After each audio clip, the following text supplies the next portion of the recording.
Greetings, fellow conquerors, and welcome back to Byzantium here in EU4. Where to begin with this episode? Well, first of all, I guess somehow our force limit dropped by 2?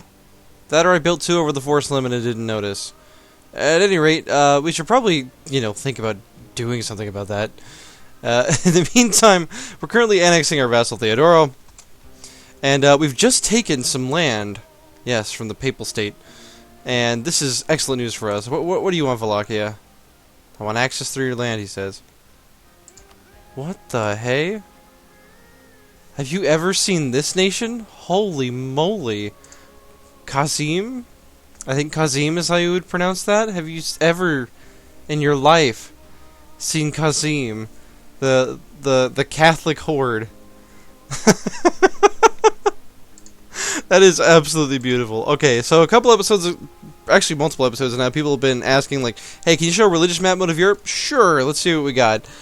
We have a mostly Protestant Holy Roman Empire, and that's not entirely surprising considering that, like, we had a white peace with the, I'm trying to think of, like, it ended in a stalemate, the 30 Years' War, or the League War, it would be called in this. We, of course, are our own Orthodox, Sunni and Shia, of course, doing their thing. We've got a lot of, decent amount of Hindu down here. Looks like, Vijayanagar has, done a lot, and I have been quoted in the past, of course, as saying the only proper way to say it, of course, which is, Vijayanagar, but, I digress. If you've got YouTube subtitles on, you're welcome. If not, well, I think you still get the joke.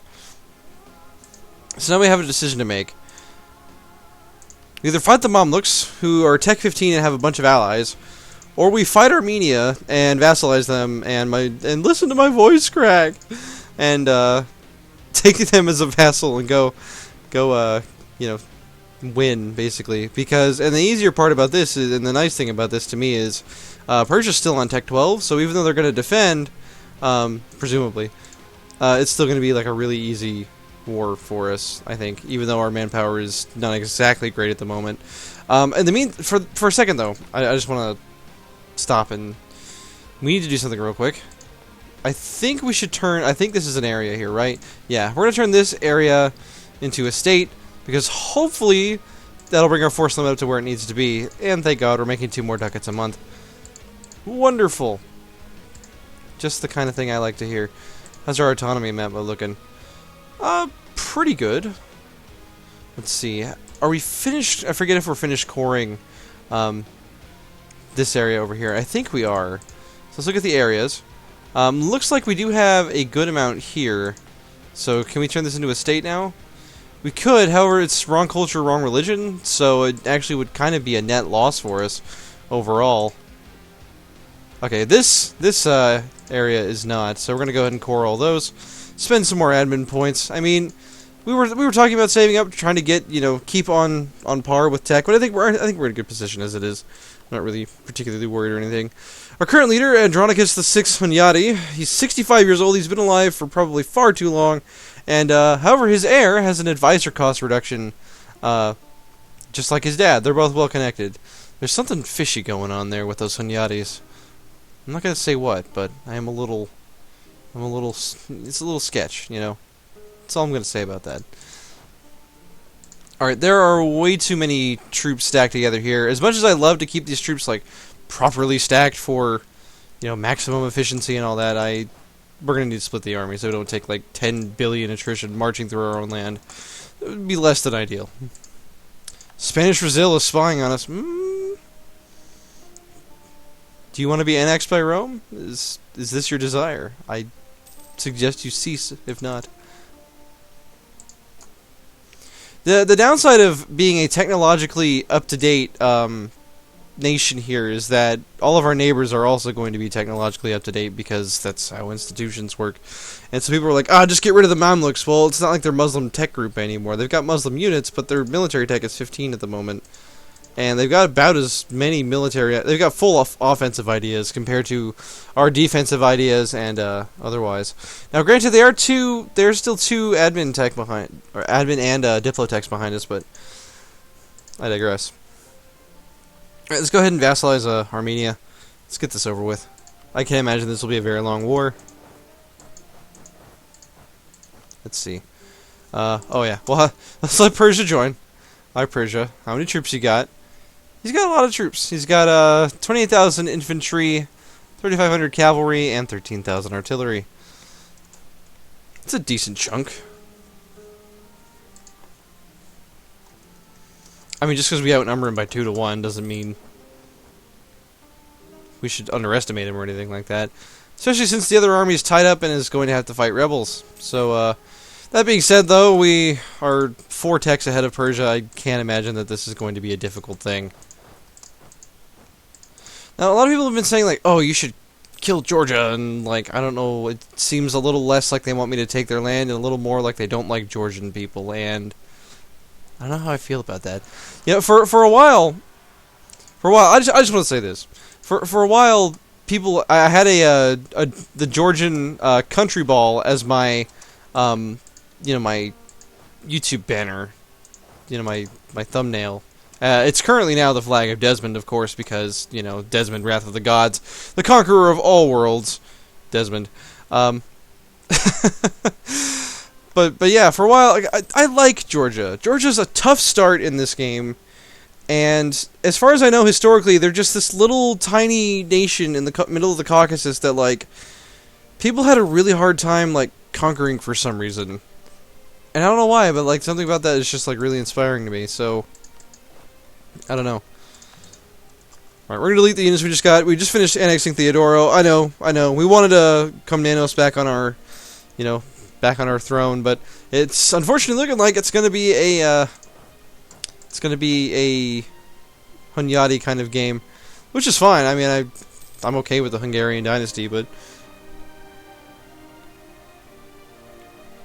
just doing sieges and things. You give up one vassal, you take another, you know, it's the circle of life.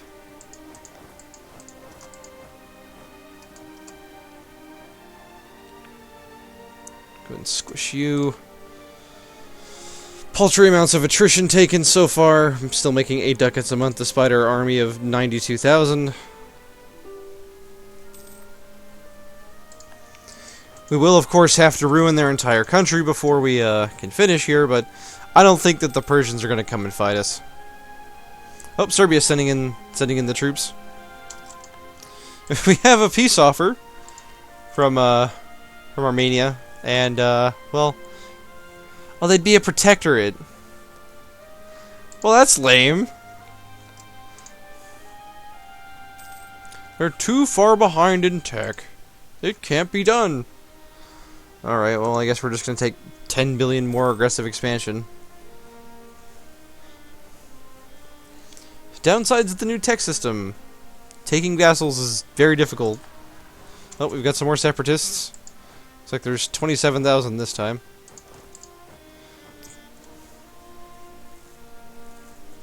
You know, we're at war with somebody in Europe, but obviously it's no one of consequence since we don't actually actively have to try.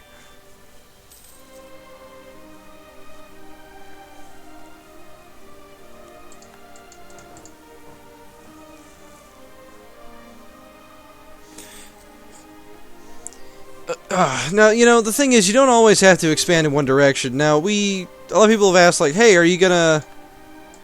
apparently we just got something from Austria that gave us some merchant? I don't know what just happened. I didn't read the pop-up, I'm sorry. It happens from time to time. Oh, hey! Well, we won the French reconquest of Anjou. I would hope so. And, yeah, France has accepted peace. And we now have Jonas. Yeah, I think it would be Jonas, the 9th Hunyadi. My goodness. And then Isakios is now our heir. He's a 324. And we're gonna need to reduce some royal marriages from the looks of things. We've got let's see. Who do we have marriages with right now? Anyone? At all? Are we married? I don't think we're married anymore. I guess the previous Hunyadi had like 5 different European Western wives. Go figure. Let's marry the French. Let's get a De Valois on the throne. Yeah. Nope. Apparently that's not how that works. Okay. Well, let's marry Hungary then. There we go. Anna is our new, apparently it's not Basilisa. It's probably Basilisa or something like that. I don't know. At any rate, yeah. We now have 2 Hunyatis on the throne. Huzzah! And one's a 646. Man, we're gonna get some good events from her, I think. I'm excited. Anna. Oh god, is this a Frozen reference in my EU4? Are you kidding me? Oh no. I actually haven't seen Frozen, but I know enough. I get the reference. I know Anna was a character in that movie. Oh no! Warriors don't read books! Quick! Quick! Set the country on fire! You may be asking why I raised stability before I lost it, and the reason for that is a lot of things can start if you hit -1 stability, and so if you raise it to 1 before you lose stability, then you can avoid the bad events. So Armenia's like, please stop. I'm sorry. I messed up. Alright, we need to actually see... You know what, Serbia? You got this. I believe in you. Oh, Persia wants peace. Yeah, sure. Give me your ducats.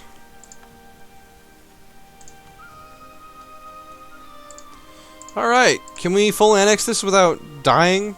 Yeah, because the only people who would join a coalition... The only people who care about Armenia... Even remotely, and this is sad. Don't bring real war politics into this.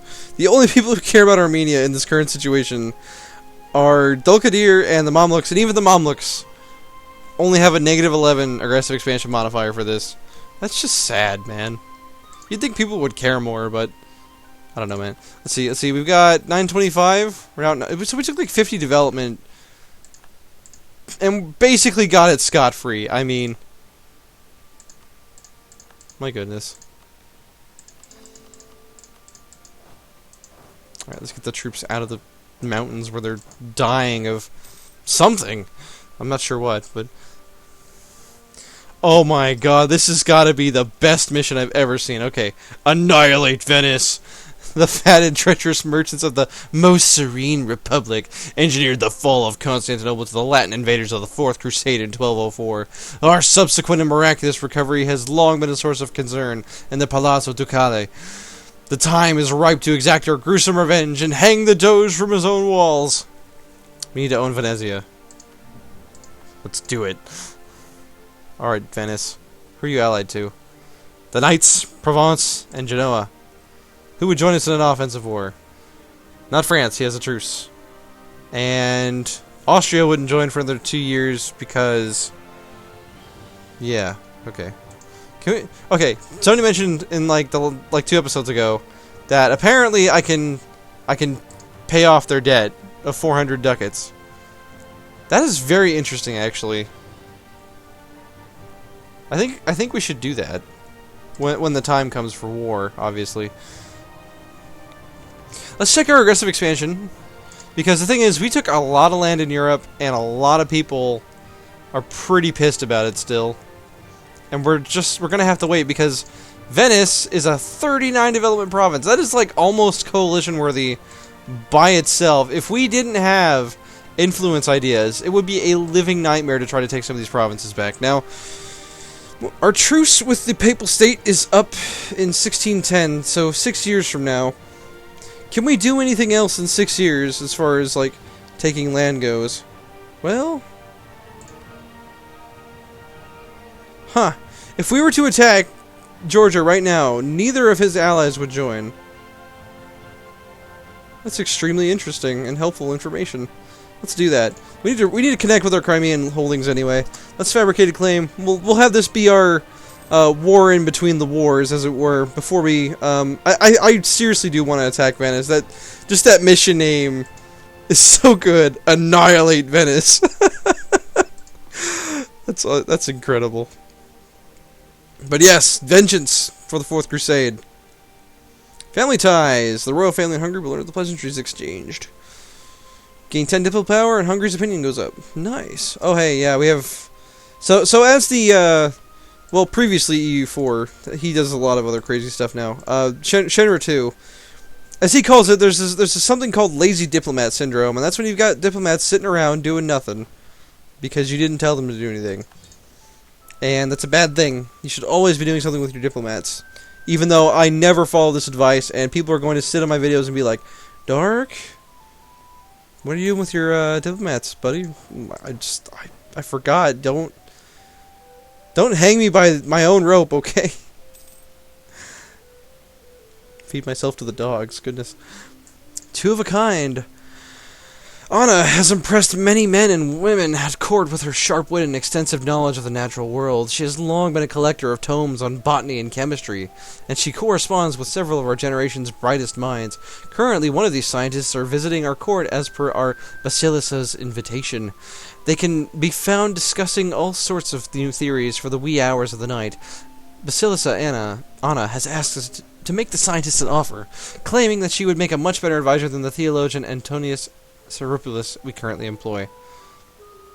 So we can get a skill 3 natural scientist who is 50% cheaper to employ, or we can get 50 admin power. Oh, this is another one of those events. Well, yeah, let's hire him because skill 3 advisors are awesome. Let's see. You are who's the half off? Okay, you're the half off. Only 6 ducats for 3 admin points? Are you kidding me? This is incredible.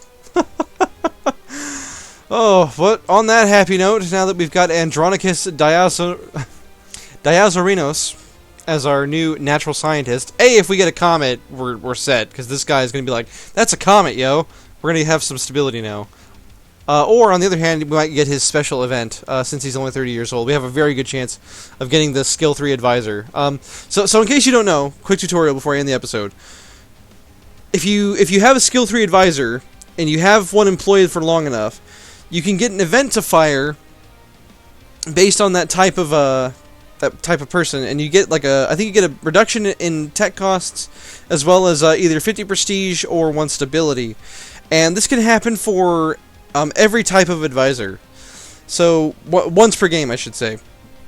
So, once per game, once per level 3 advisor type, you can get either 50 prestige or 1 stability. It's very powerful, and among other benefits, of course.